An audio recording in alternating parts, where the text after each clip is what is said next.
Hi, Rachel. Hi, Nice how to are meet you. you? Nice to meet you. So to start, I like how much this show is completely dependent on the characters working and it's being very character focused because while I love seeing the chonky boy, as I like to call Godzilla, it is not necessarily about him. It is more about these characters and Monarch as a whole.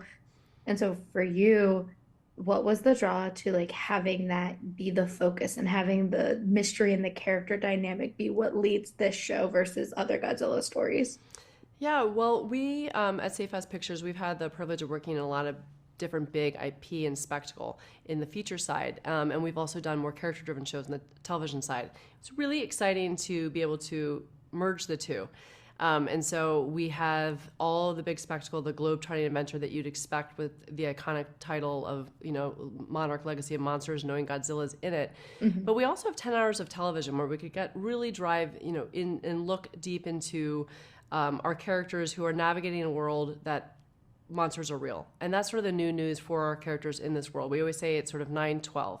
The first film, Godzilla, the Gareth Edwards film, has Godzilla decimating San Francisco. Our show takes place in the aftermath of that.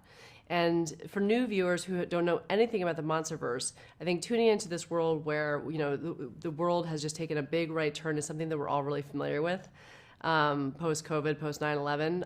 But it's Mhm. also something that we have a catharsis of how do we navigate that as humans. At the same time, we're having this really fun, escapist, globe-trotting adventure that's keeping you on your toes.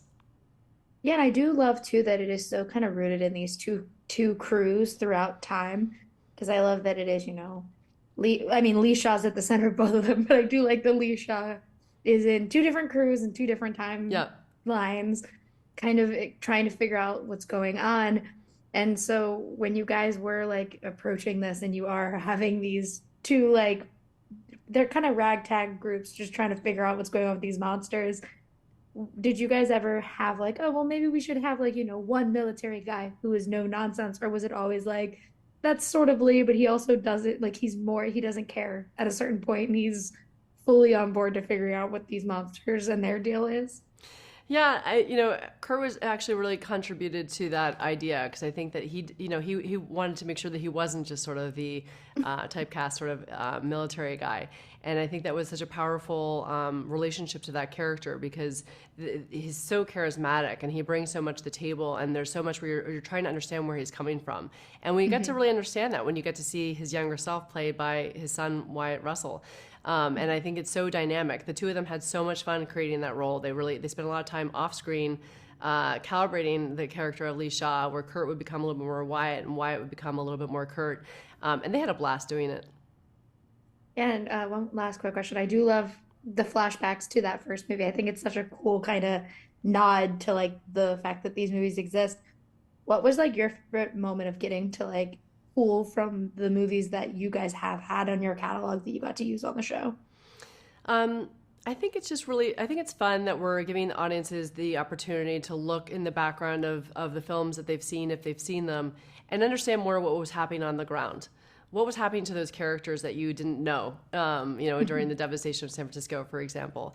And I think that for new audiences, I think it's just so exciting to see this dual timeline and just really getting to understand how it all fits together. Who are these people? What is motivating them? What is driving them? What does this world look and feel like? And I think that's why the show is for everyone. And I think it's so compelling. Yeah, awesome. Thank you so much. I really Thank appreciate you. you talking with me today, and I love the show. Thank you. Awesome. Thanks.